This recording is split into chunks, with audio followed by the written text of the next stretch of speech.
Today we're going to take a look at drawing trees, and drawing trees is really like drawing anything else. There's a couple things that I'm going to share with you. First of all, you want to draw the tree from the ground up. So you want to think about how a tree grows from the ground, and that's where I usually start my drawing. So I start with the trunk and work my way out. And you start with thicker lines, and then they progressively get smaller. A common mistake I see people make when they're drawing trees is they make the branches not very organic. And what I mean by that is they don't let the lines kind of free flow out like a tree grows. So be free with your branches when you draw them. Let the branches just expand out and slowly get smaller, and let your line kind of wiggle around. I guess is the best way to say that. Another thing that's important is that you really need to think about the light side and the dark side of the tree. So you need to think about your light source. One side of the tree is going to need to clearly be highlighted, and the other side of the tree is going to be clearly shadowed. That'll help your tree look like it's three-dimensional. So basically the way I like to draw trees is I'll draw the structure of the tree first. So I'll basically draw the tree the way it would look in the winter time, and then slowly add the leaves.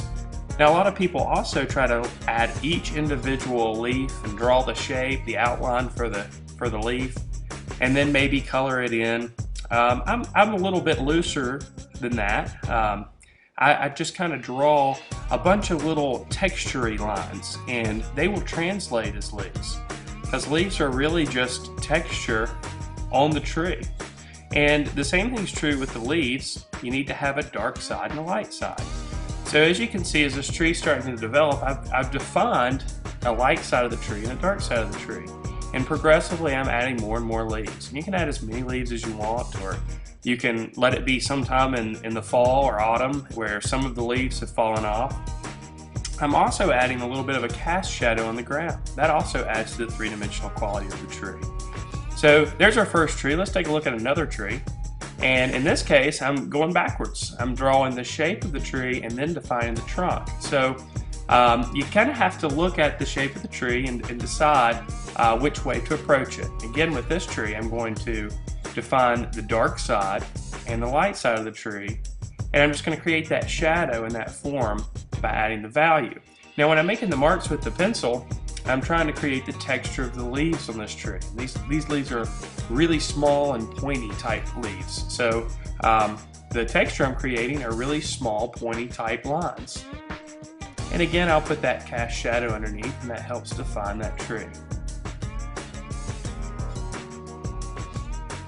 Alright, we'll do one more tree here. And this time I'm starting with the trunk, and then I'm just going to go ahead and start making the texture of the leaves. So all three of these trees are different approaches to drawing the tree. The first one I drew the trunk up and then drew the branches and then added the leaves. The second one I drew the shape of the tree, then added the trunk. And this third one, I started with the trunk, but now I'm drawing the leaves because this tree is going to have more leaves on it. So you're going to be able to see less of the branches. And again, it's all about defining the light side and the dark side.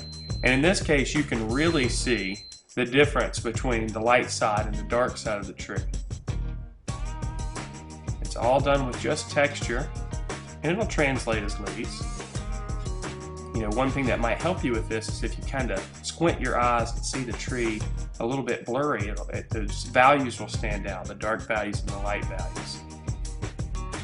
So drawing trees doesn't have to be hard. You just draw what you see, be loose, define the texture, and define the light source.